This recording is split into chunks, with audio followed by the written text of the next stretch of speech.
Want to learn. Alright, a couple things.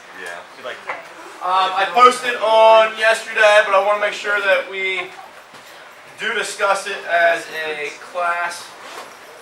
So, we'll start with a few tips that you want to think about when we deal with absolute value equations first. Okay? Start with absolute value equations first, and then go from there. By the end of the day, we'll have everything you need to know to complete that homework assignment, which I've moved back to. I haven't moved it yet, but I will.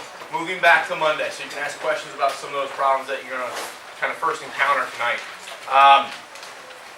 But yesterday we talked about if I have the absolute value of ax plus b is equal to c. Okay? We did two things for that. First thing we did is that we just basically got rid of the absolute value bars and solved that equation, right? Now the logic behind that is that this expression initially could be positive. Does that make sense? If I take the absolute value of 10, is that going to give me 10? Yes. Yeah. So, and it was positive 10 here, right? So I don't really care then about those absolute value bars if the expression in itself is positive. Okay? But we also know that this statement should be true as well. Negative 10, its absolute value, should also be positive 10, right? So the second thing we did yesterday is, and I'm going to write this a little bit different than we wrote it yesterday, is that saying that the expression itself can actually be the opposite of ax plus b. Does that kind of make sense? Instead of being 10, it could have been negative 10. But most generally speaking, it's just easier for us, instead of put the negative here, multiply both sides by that negative and put it over here. Does that kind of make sense to everybody? And just rewrite this as ax plus b equals the opposite of c. So that's why we do those two rules, is because we're interested in two situations. When that expression itself is actually a positive number, and that's going to give me this first case here, but also when that expression ends up being a negative quantity, and it'll give me this second expression, or second equation. And that, I think that was something that we shouldn't have too much of an issue with. The one thing I want you guys to realize, if I tell you, absolute value of 2x plus 5 is equal to negative 12, that's a no solution question, right? Because absolute value can never be a negative result, correct? And graphically, understand everything we do in this course can be taken back to a graph. What did I have? 2x plus 5. And negative 12. If I graph those two things together, remember we're always looking for the intersection. Do those two things intersect? No. Okay? So that's the logic behind why we simply can say automatically no solution. Because no matter where that red line is, as long as it's negative, they're never going to intersect, right? Okay? But once they become positive, then we do get some intersection points.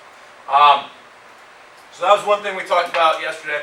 And that kind of led into the discussion of what we do when we have the absolute value of ax plus b is equal to some expression cx plus d. Okay? Notice the right-hand side does not have absolute value here. Okay? So the right-hand side, at least right now, where we're at in the textbook, these are both always going to be linear. Okay? But we approach this the same way. We're saying that this left-hand side, if that is positive, then it should equal that positive expression.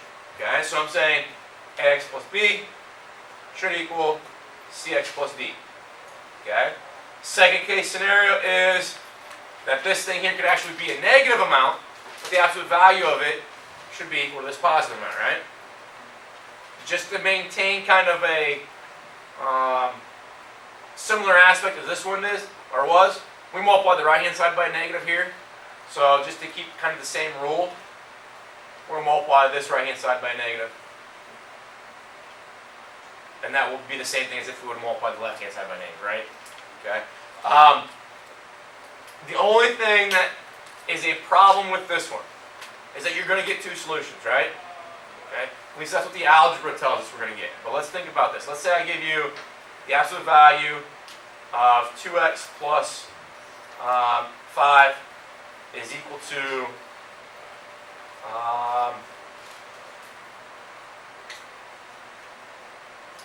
trying to think of something that will be interesting here.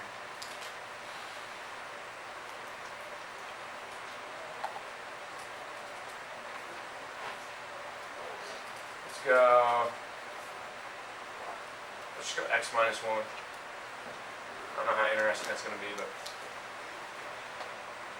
first case scenario is to go 2x plus 5 equals x minus 1. Fairly simple, just get rid of the absolute value bars, right? Okay.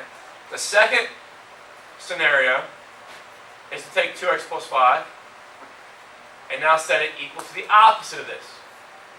So the opposite of x minus 1. And now solve this. So I'll have x, I'll move my 5 over and I'll get negative 6. Okay, over here, gives me 2x plus 5 equals the opposite of x plus 1. I'll add my x over, gives me 3x. Move my 5 over, gives me, what, negative 4. X is equal to negative 4/3, right? When you have this situation, this is a special case, and this was on the video I made yesterday after class. This is a special case because what we have going on here is an absolute value, okay, which is, that thing right there is going to look like that v, right, graphically. And cx plus d is going to be a line, correct? Well, some lines might not intersect that v at all. Some lines might intersect that v one time. Some lines might intersect that v 2 times. Does that make sense? The algebra we do is always going to get two solutions. But those two solutions might not even, neither of them may work, one of them might work, both of them might work. You got you? And the logic here is when you go back to the beginning, okay, regardless of what this number here becomes, okay, that could be a positive amount or a negative amount. I don't really care. If I plug in 2x, so 2 times negative 12 plus 5 is negative 7, right? Okay, so I get negative 7 there. So what's the absolute value of negative 7? 7. So this side should evaluate to be 7, right?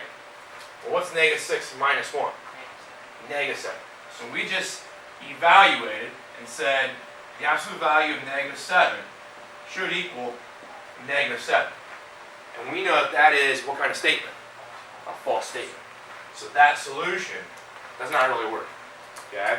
And it's because of that idea of what is happening in the background when we graph these, the intersections of these two things. Same thing here. Okay? Again, and I'm not going to evaluate this portion right here with this 4/3 because I know it's going to become probably a negative number, right? Or a positive. I don't really care. But when I take absolute value, the left-hand side should end up being positive, correct? But when I evaluate the right-hand side, what's a negative minus another negative? A bigger negative number, right?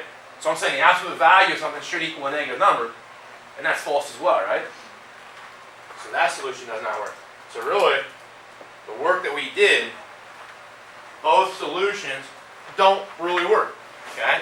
And the logic behind that, if we graph this, the absolute value of 2x plus 5 and now x minus 1 is those two graphs, and obviously you see that they don't intersect, right? Okay. The closest point that they would intersect is around here, okay, but then they start to diverge even further and further away from one another as we move in that direction, okay? Now, we could take this line and start moving it up, and you see that maybe right there they intersect one time, right? Maybe right there, now they intersect twice, right? Okay, and I can start moving these. Okay, I'm always going to intersect, just the way this is set up, these two will always intersect twice, so x plus anything greater than, I guess, let's just say anything greater than 2.5 is always going to intersect twice. But let's say I change the slope a little bit, and let's go, let's make it a steeper slope, so, oh, not that one.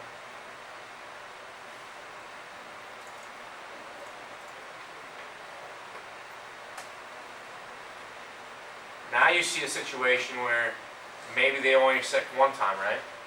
And now as I zoom out, that red line is always going to be on the interior of that V. You only get one intersection. Or, obviously, maybe we can zoom out far enough, but we're still always going to intersect. Okay? So there's going to be situations where, if this kind of branch of the absolute value is, if its slope is equal to the slope of the red one, okay, or the slopes just vary so that they never intersect, we'll get 0 intersection points, okay, or 1 or 2. In this case, we're always going to get, because of the way the slopes interact with one another, we're always going to get at least 1 intersection point. But when we do the procedure algebraically, we don't necessarily know that right away, right? Until we look at the graph and think about the graph. So that's something to always think about as you're doing these problems. And that's only a special case with that being an expression on the right-hand side. Because if it's not an expression, if it's just like 5, zoomed out real far. If it's just like 5, you're going to have a horizontal line, right? And you're going to get that V to intersect 2 times, okay? If it's 9.6, you're going to get that V to intersect 2 times. So no matter where that horizontal line is, you're going to get 2 intersections. Unless it's down here, and obviously we get none. But once we start to change the slope of that line, that horizontal line, then issues arise with the amount of intersection points we have, and the beginning format is going to look something like this when we start messing with that slope. Okay? So whenever you have absolute value equal to an expression, a variable expression, you got to check your answers. Okay? If you guys, I know you don't have to do this right now, but on your TIE 3s and E4s, if you want to graph, I don't know if you've seen this before in other courses, but if you want to graph absolute value, it's pretty easy on these. All you have to do is type in, go to your y equals, okay? Go hit the math key, and then you go over to the number option, NUM, and then ABS is your first option there, absolute value. And then type in, we wanted 2x plus 5. Okay? And then maybe I go, let's just say 5. Go horizontal line there. And we can graph those. And now can we use that intersect tool under the calc options to find those x-intercepts? Well, not x-intercepts, but x values of their intersection points.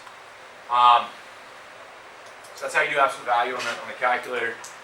If you ever have a question on the calculator and we haven't done something on it, don't hesitate to ask, is this possible? And if I know how to do it, I can show you that. Something that people forget, I forget this a lot, there's a lot of different functions on the calculator, and they're kind of hidden, kind of like that one was. You had to go through a couple buttons to get there. But if you know, hey, we're looking for ABS, if I hit the second button, and then the 0, that takes you to your catalog, and everything's alphabetical there. So if I'm looking for ABS, that is the first thing that comes up. But let's say that I'm looking for something that starts with R. I can go find my R key, push R, and it'll get me to that section. Does that make sense? And the catalog might be a little bit easier for you to kind of search through than finding all the functions where they're hidden behind certain numbers and stuff like that. Alright, so that was one special case that we got to talk about, and always think about as we're doing these problems. What I hope you guys start to realize in this course is that mathematically, you want to do a little bit of the same thing that you do when you read a book in English class. Okay, I read a chapter in English class, and don't I just inherently think about what could happen next, right? Okay, foreshadow a little bit. When you see a problem in math, that's what you want to do instantly. Okay, what is this thing going to provide me, and then how does that kind of force me to go one route or another? Okay, always want to foreshadow. Think what the next step, what the current step you're doing is going to impact the next step. And don't be robotic and just say, oh, I've done this before, go through it, circle my answers, and go to the next one. Okay, because you might get these special scenarios, special situations If you're robotic, you're not really paying attention to that kind of stuff. The next one was something like this. I don't know if you guys asked about this, but this did come up in the first class. We'll have something like that. AX plus B equals CX plus D, both of them in absolute value bars. So I'll just give you a specific example. Let's say I have like 2x plus 1 equals absolute value of 5x plus, I don't know, let's go 10. All right. So graphically, those are two V's, right? Okay. Well, those two V's are probably going to intersect 2 times. Okay. If you graph those, I'm assuming that's probably what you get. But here's how we go algebraically and figure out this result. Okay. What we're going to do is that we're going to, just like any other time that we've dealt with absolute value, simply to get half our answer is that we just get rid of the absolute value bars and we solve the remaining equation. Okay?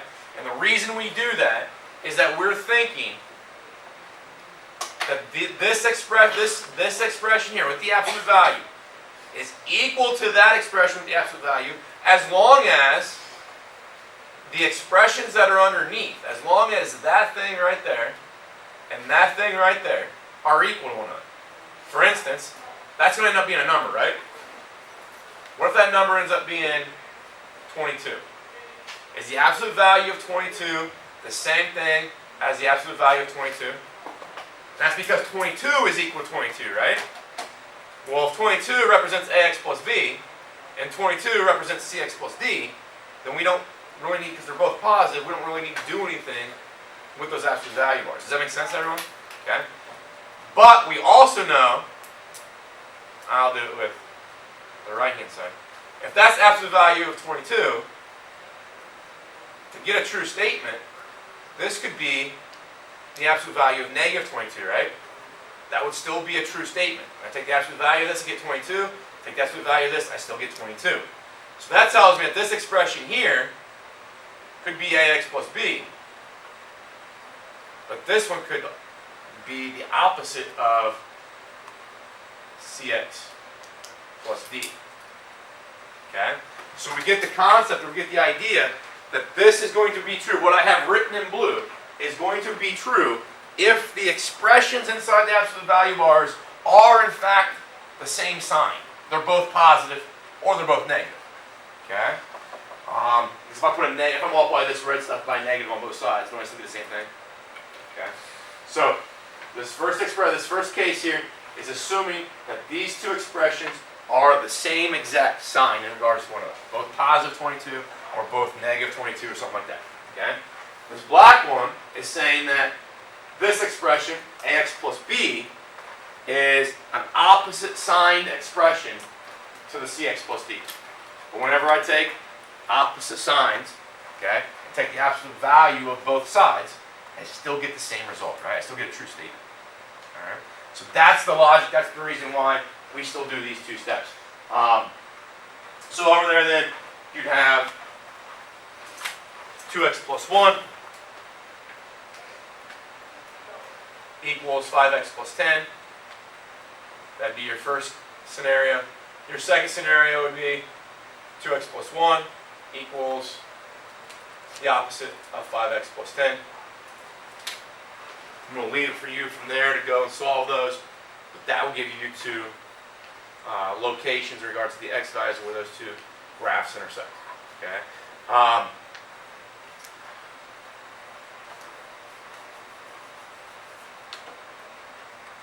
I really want you guys to understand the thing, especially if you think we spent a lot of time on this, and maybe in Algebra 2 you did this, but in Algebra 2 I'm thinking maybe you didn't try to see all the things that were going on in regards to the graphs and the understanding. I think in Algebra 2, and it's because of the standards and stuff like that, that we force ourselves to kind of learn the process, learn the basic arithmetic, the analytical approach, and just be that robotic person that goes through and does the problems.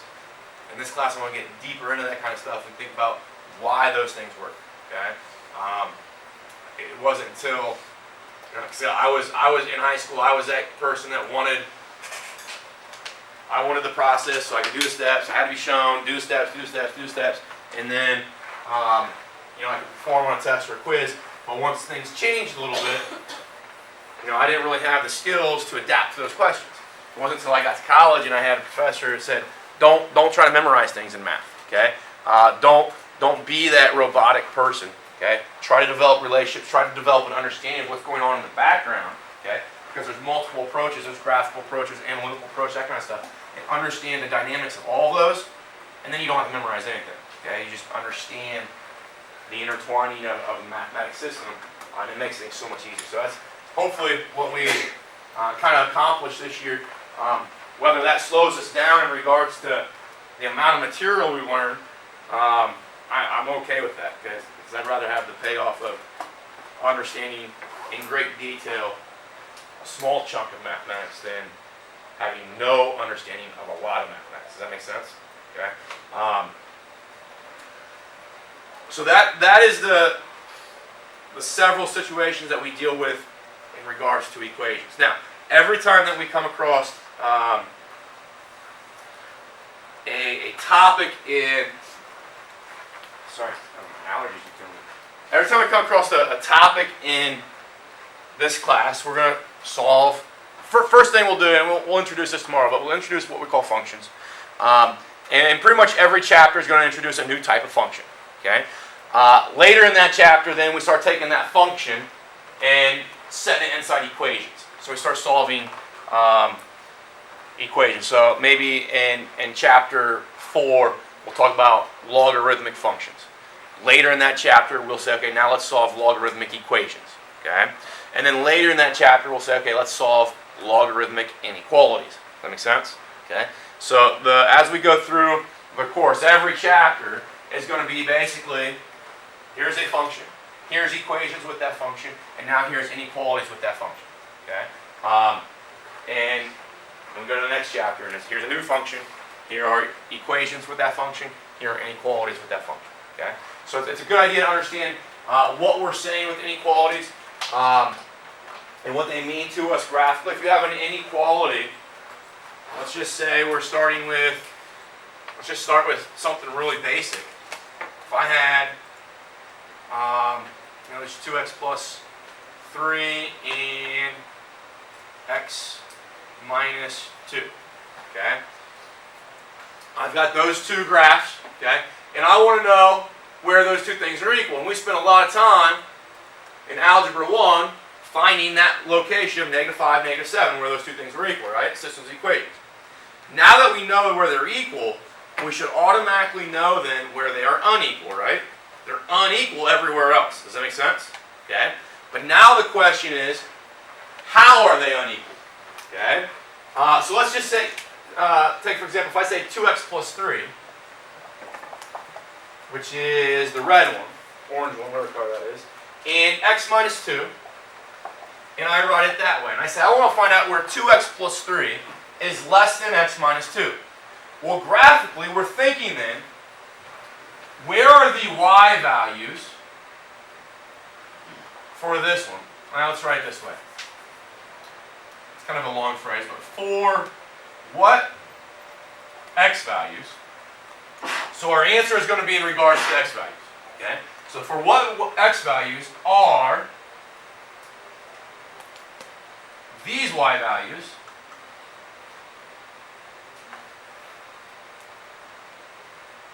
smaller than these y values. Okay? So our solution is, if we have 2x plus 3 is less than x minus 2, we're going to ask ourselves for what x values overall are these y values here that go with the 2x plus 3, are they smaller than the y values that go with x minus 2? Okay? So we know where they're equal. We know where the y values are equal. They're equal here at -5, -7, right? And we would circle -5 as our answer for x. Okay? Now, if I want to say, where is 2x plus 3? Where is that less than x minus 2? Well, if I start looking at some x values here, okay, let's say that we turn this on.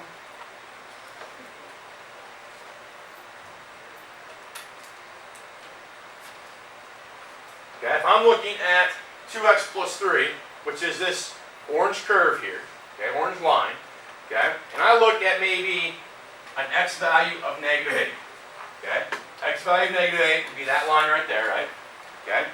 If I look at the y value of the purple one has a y value of negative 10, right, okay, and the purple one is this one, okay. The y value of the orange one is about probably negative 13, right? Okay. Well, is negative 13 less than negative 10?